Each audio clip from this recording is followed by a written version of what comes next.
안녕하세요. 디자인코드의 정민수 실장입니다. 오늘 말씀드릴 주제는 구축 아파트를 매매하거나 이사할 때 주의할 점에 대해서 설명을 드릴 텐데요. 첫 번째는 누수에 관련된 부분입니다. 누수는 원인을 정확하게 잡지 않으면 조치가 좀 힘든 부분이 있고, 이 전 집주인이 누수에 대한 거를 하자 보증을 해야 되는 문제도 있기 때문에 법적 문제까지 갈 수 있거든요. 그래서 제가 말씀드리는 이런 부분을 체크해서 스트레스가 받을 걸 미연에 방지하는 게 제일 좋을 것 같습니다. 부동산 소장이랑 집을 보러 가셨을 때요, 집을 들어가기 전에 그 집의 동 호수가 나오잖아요. 그러면 그 아파트 동의 외부를 좀 보셨으면 좋겠어요. 그래서 아파트 전체에 크랙이 많다, 그리고 아파트에 페인트가 너무 많이 벗겨져 있다 하면 아파트 페인트 도색을 할 계획이 있는지 부동산 소장이나 관리 사무실에 꼭 확인하시길 바랄게요. 아파트 페인트를 하는 이유가 외적인 거를 커버하기 위함도 있지만, 보통은 아파트 페인트를 하면서 크랙 부분을 실리콘 실링 처리를 함으로써 물이 들어오는 부분들을 방지해주는 부분이 있는데요. 이런 계획이 있는지에 대해서 좀 확인을 하고 들어가는 게 좋을 것 같고요.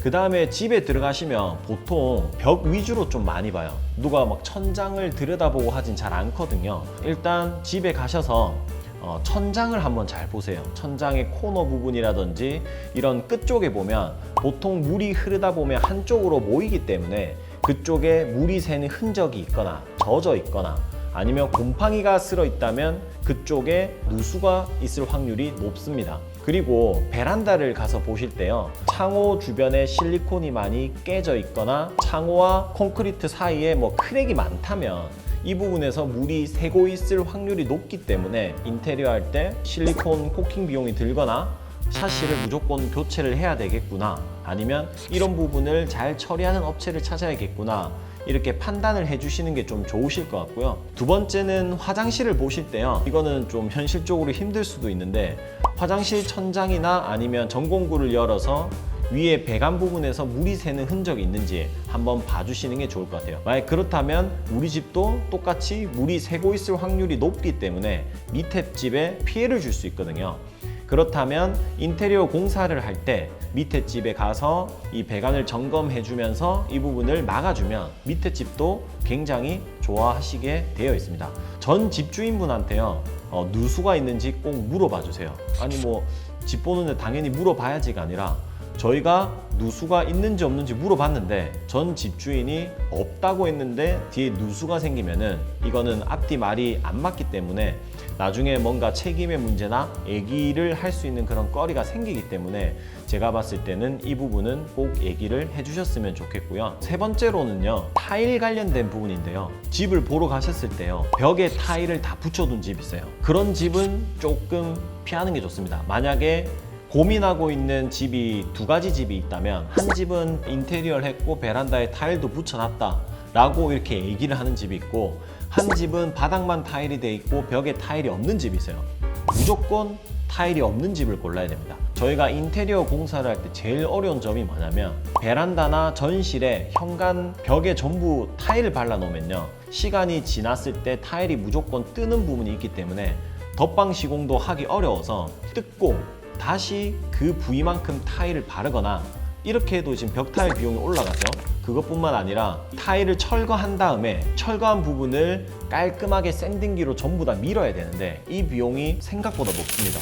이 부분 처리하는 데만 한 철거비가 한 50만 원에서 많게는 150만 원까지 비용을 차지하기 때문에요, 집을 보실 때 벽 타일이 돼 있는 집은 조금 자제하시는 게 좋을 것 같고요. 그 다음에 화장실 인테리어인데요, 화장실을 가셨을 때 화장실 타일이 두꺼워 보인다거나, 저희 화장실 공사 한번 했어요. 그러면 보통 살면서 화장실 공사를 하시니까 전체 철거를 하고 공사를 하진 않으시거든요, 대부분. 그래서 덧방을 해놓은 경우가 있는데 이 경우에도 벽에 있는 타일을 전부 다 제거를 해야 되고, 벽 타일을 제거하다 보면 필수적으로 방수층이 깨지기 때문에 바닥도 전체 다 철거해서 올 방수를 진행하고 공사를 해야 되는 경우가 있기 때문에요, 고객님의 인테리어 비용이 굉장히 상승하는 그런 경우가 있고요. 네 번째로는 난방 배관입니다. 바닥에 있는 난방 배관이 지금은 엑셀 배관이라고 해서 이제 PVC로 된 소재가 많은데, 옛날에는 동관이라고 해서 이 관이 어떻게 보면 쇠로 돼 있는 거예요. 쇠로 돼 있다 보니까 시간이 지났을 때 좀 녹슨 물이 나오고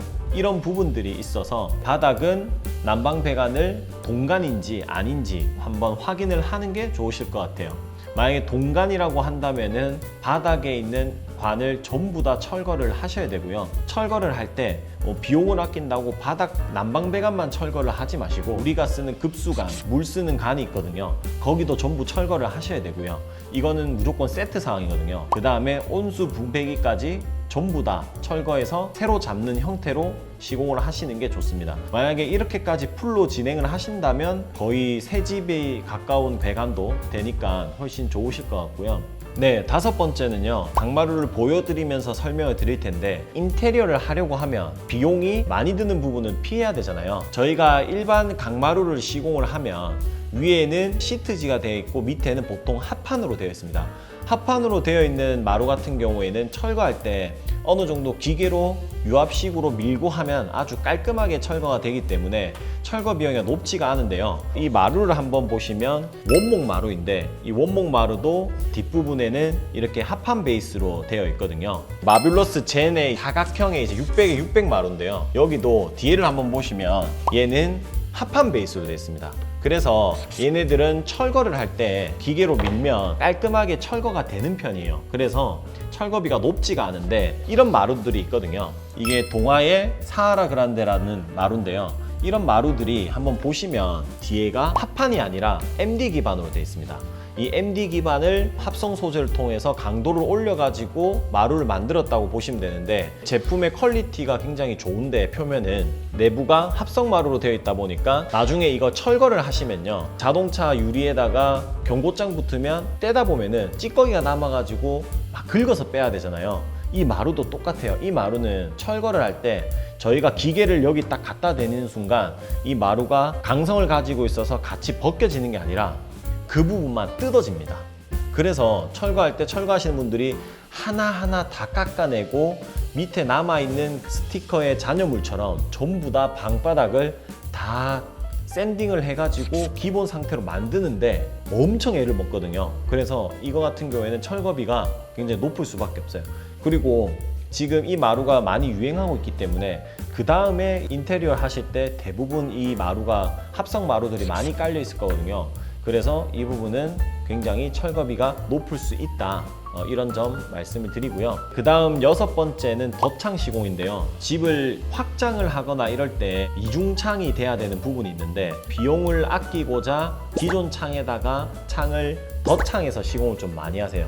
기존에 있던 창이랑 새로 들어오는 창이랑 스펙이 다른 부분들이 있기 때문에 기존에 있던 창이 상태가 안 좋을 수 있잖아요. 기존에 있던 창이 10년 됐는데 그때 우리가 새로 덧창을 하면 똑같이 10년의 세월이 지나면 바깥에 있는 창은 20년이 되는 거고 안에 있는 창은 10년이 지나다 보니까 내구 연수가 많이 달라지거든요. 외부 창에 문제가 있어서 만약에 철거를 해야 된다고 하면 결국에는 안에 있는 창까지 같이 철거를 해야 되기 때문에 결국 나중에 비용이 2배로 나오는 부분이 있기 때문에 웬만하면 덧창 시공은 하지 않는 게 좋으시고요. 덧창 시공을 해도 되는 집이 몇 군데 있긴 한데, 첫 번째 창이 크게 문제가 없을 때, 두 번째 창을 붙일 때 두 개의 규격이나 제품 스펙이 비슷해서 설치를 했을 때 큰 문제가 없는 경우가 있고요. 그리고 세 번째는 기존의 단열에 문제가 없거나 했을 때는 덧창을 해도 되는데, 웬만하면 덧창 시공은 하지 말고 철거한 다음에 이중창 시공을 권장해 드리고 있습니다.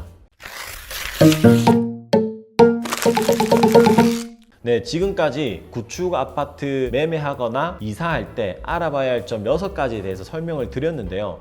제가 말한 것 중에서 좀 공감 가는 부분이 있으시면 댓글이나 좋아요 눌러주시면 좋으실 것 같고요. 궁금하거나 지금 아파트를 매매하려고 하는데 좀 문제가 있는 것 같다 하는 부분들은 저희에게 문의 주시면 간단하게라도 저희가 답변을 드릴 테니까 문의 주시면 감사하겠습니다. 지금까지 디자인코드의 정민수 실장이었습니다.